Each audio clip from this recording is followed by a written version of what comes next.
Hey, what's up YouTube? Welcome to this new time lapse of EU4. Still again in 1.2 to 1.3. The Spain patch right after Golden Century. Here is a Papal State run. Specifically, it is an aggressive expansion reduction run that I decided to go with the Pope for a few reasons, which I'll explain, but just to let you know that this was basically a test run of the idea. The test worked well enough that I am now currently doing a run with the Ottomans using the same concept on a nation that can actually use it properly, and I'll explain what's the thing. So, aggressive expansion reduction, which for those who plays the game knows what it is, can be a limiter to your expansion, especially early game. As the game progresses, less and less because you're stronger, but also things tend to produce less aggressive expansion because you stack up on the aggressive expansion, but also with admin efficiency, aggressive expansion goes down. So as the game progresses, it's less and less relevant. The thing is, it's relevant early game, and from the nature of aggressive expansion, if you're going to stack aggressive expansion, it's going to lead you to just take more land. If you're not going to take more land, then reducing aggressive expansion is kind of irrelevant. Thing is, taking more land means more coring, more weight on your admin. And that's where the problem was with the Papal States. Now, I was pretty unlucky with my popes, but the Papal States is a theocracy, so rulers are random. Even more random than most theocracies, because most theocracies, well, all theocracies will get to choose an heir as soon as they die from 3 options. They don't get the stats, but there's options. The Pope is just completely random, as whenever the Pope dies. This one's pretty good. That's the best I've got in the whole game. I've got plenty of like 0 in the stat, or like 3 points overall. That part was pretty bad for the point that I basically was behind an admin the whole game mostly. So it kind of made the idea irrelevant. On top of that, expanding super wide is not exactly great for the Pope. Because, well, you don't have that many states. The Papal States is stuck as a kingdom. It has one good advantage. In the early game, if you ally the Emperor, you can join the Eishori. Usually, if you're a member of the Eishori and you're not an elector, you're forced to be a duchy. But it doesn't affect the Pope because the Pope is forced to be a kingdom. It's good early game, then it's bad because you can't become an empire, which comes with 2 problems. The extra leader is not exactly relevant. The main problem is you're missing 5 states and you don't have a cultural union. And the problem is that Italian, which is your main culture, obviously, comes in, 1, 2, that's different, 1, 2, 3, 4, 5, 6, 7, 8, 9, 10, 11, because they decided that Maltese was a specific culture, even though it's 1 province. So 11 cultures. No cultural union, meaning you have to spend slots for that. That's basically 10 culture slots just for the Italian group. It's pretty annoying. Now you could convert, but that's leading into more points spent. That is not development and all that, so it's a pretty huge thing. And then missing 5 states. So, but the principal concept of aggressive expansion reduction did work. As you can see, nobody cares about anything we did except Spain, because while we did take all of Spain in the last like 10 years, I rushed it. So they did take some. Also keep in mind, I'll go more into the details as we do the run. So the Pope has multiple tools for aggressive expansion. I'll explain here quickly. First, there's the 10. Well, there's the prestige that everybody gets access to, so that's 10, right? The Pope has this, so that's one reason why we went for the Pope. Another reason is the courier controller. So the Pope is always the courier controller. Well, half the time it's the courier controller. One misconception about Kingdom of God, for those who don't know, the Pope can add his decision to declare the Kingdom of God. It's not a tag, but what it does is it gives you modifiers, mainly +1 prestige yearly, +1 devotion yearly, and +10 manpower. It's not that great. The main thing though is that it disables the courier. Technically. Now I'm pretty sure it's a bug, but as it is, it's been in for like years and was never addressed because it only affects the Pope, I guess, and it's not that much of a problem. But the thing is, it doesn't actually disable it. Now it's gone right now because as soon as your Pope dies, it will go away for a few years, but eventually it's gonna come back. and you will get all the modifiers. You will get the +1 prestige it gives, the +1 diplomat, that's how you usually see it, the +1 leader, but mainly -10, 20% aggressive expansion. The only thing you don't get is the actions to excommunicate or declare crusade. But after 1600 it doesn't matter anyways, those actions don't exist anymore. So, yeah, so when the courier is on with all the things that we went for, that was 70. I have 50% with the courier with 70% reduction. On top of that, you have your CB. The CB is a multiplier of that, so we are taking 30%, 50% right now. Let's say 30%, and then with Diaz Vault, by example, that would be another about 25% of 30%, which is around, say, 22-ish, a bit less, a bit more than that. Basically, you can take 5 times what you could take with a normal CB. Without the modifiers. Granted, usually you have the prestige. So that was the idea. Worked well. We're applying it on the Ottomans. I'll put the time lapse because I always do, but like the reason we're stopping this is because, well, the Papal States or expansion is not that great. Now, in the end, we'll see. As you saw, you probably have seen Gascony. Gascony was given the whole Bordeaux node, and there was Tripoli, which was given all of North Africa. Besides that, we don't have other subjects. I stopped the run because, well, I beat the Ottomans twice, and it was pretty easy, so I don't see any reason that was the test for the run. When I reach that point, usually unless I do World Conquest or whatever, I'm not really interested to finish the runs. So finish it if you want. So we started by joining the HRA, as I said. That's easy. You basically improve the Emperor until you have enough to get an alliance. Get the alliance, reach relations to 146. And then from there you can add Romagna. From Romagna you can add Ancona and then down to the capital. Once Rome is in, you're a prince. Has 2 advantages. First, you are protected by the Empire, but mainly is your ability to push into Italy without waiting for the Shadow Kingdom. Now, we'll be lucky eventually. Spain will get Naples, but they'll get Pretenders, and that will break the PU. We still didn't do anything about that, so we'll get Naples pretty easy eventually. We did push hard on Venice, using communication early. Super early game, you usually get the courier because no one has enough cardinals. Your problem is when nations like Poland forms a Commonwealth, or France goes big, or Castile goes big. They get 7 cardinals, and that's pretty hard to get the courier back because you don't exactly have any control on it. Excommunicate Provence, excommunicate Ferrara, excommunicate Venice. Those are main targets. Florence, obviously. Now, Siena will be attacked by Spain, which will be annoying. They'll take Pisa. As soon as they form Spain, they get claims here. And they went for it. I wasn't timed well, and then that happened. But as you can see, our expansion is pretty fast, especially when the core of Italy, obviously. So, yeah. We were allied to Austria for a while. Eventually, we had to break because to form the kingdom, well, to declare the kingdom of God, you need Trent, which is Tyrol in German for some reason. That's pretty much it, really. There's nothing to see here. Eventually, we decide to go to beat up France. Always pay attention to the color, the time lapse, not the borders. The border is my final form, if you may. Eventually, we'll fight up Spain. Push them out right here. Push them out of Italy mostly. We'll leave that behind because, well, they developed everything, so it was annoying to get. We're not going to move really out of what we wanted. At first we wanted Italy, and then I'm going to go to the full Genoa node, which we'll get.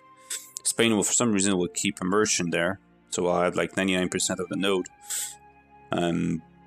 That's probably a glitch, if you ask me. And then we'll just beat up France, just to finish Genoa, and then we'll take Champagne. Never attacked the Bohemia, because Bohemia was guaranteed by the Ottomans, and the Ottomans had 400,000 force limit for a long time. Eventually, we'll just spam conscription centers everywhere just to match up their force limit. And then we smacked them once. The first time we took all their money. The idea is, they were giving us like 8,000, so I just figured I'll take the money and smash, it's like spam even more conscription camps, and then the next time we'll go in, that will be pretty easy. Problem, we needed battles, and because I have a vassal in Africa, the old Ottoman army would go there and smash them up, and I didn't have enough troops to just fight on 2 fronts, so we couldn't take much. So I took this, and then yeah, that's pretty much when we'll end. Kicked out France, almost kicked out Spain. Well, there you go, guys. About 30 years left. There's a good 100 years left in this, so we could have conquered for Europe pretty easy, probably, if we wanted. But I've done that multiple times. They didn't need to. The run was to test a concept, and the concept actually worked. So as I said, we're currently using it on an Ottoman run, which will probably turn into World Conquest. Now, the idea choices in that run are a bit different, because the Pope took religious, the Ottomans took humanist. That's the main different thing. Also, I'm probably going to skip, so I didn't explain, but the sources of rigorous expansion are your prestige, which the Pope gets, like, you're always at 100 with the Pope, mainly because you have so many modifiers that you never drop under. Consider another +1 when we add the Curia. So there's that. There is 20 from espionage, obviously. That's the main thing. That's the off method thing, to get espionage first. You want it as early as possible because it stacks up. Like, the earlier you have this, the earlier you limit your risk expansion, which snowballs slower. And then we just want quality because points, and then we took innovative. The reason innovative and influence first, this helped us catch up on tech, because I said our popes always sucked, and also coring all Italy at 300 admin every core is kind of annoying. And then innovative and influence has the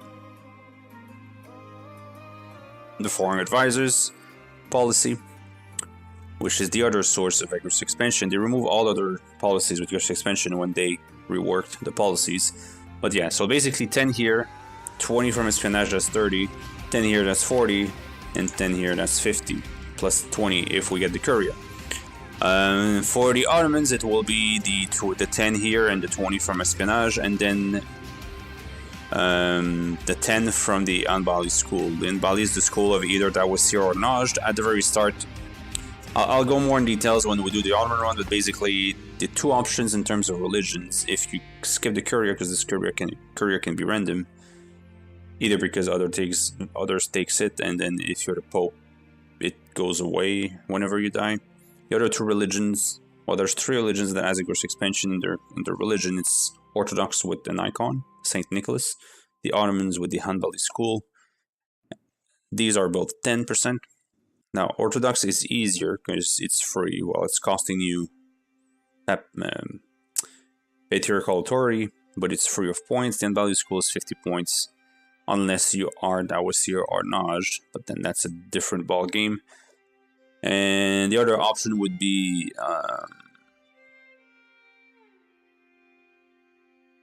I have Dharmic in mind. Hindu, sorry. But these are only +5 by taking, I think it's Shiva, one of the gods. But that's 5%.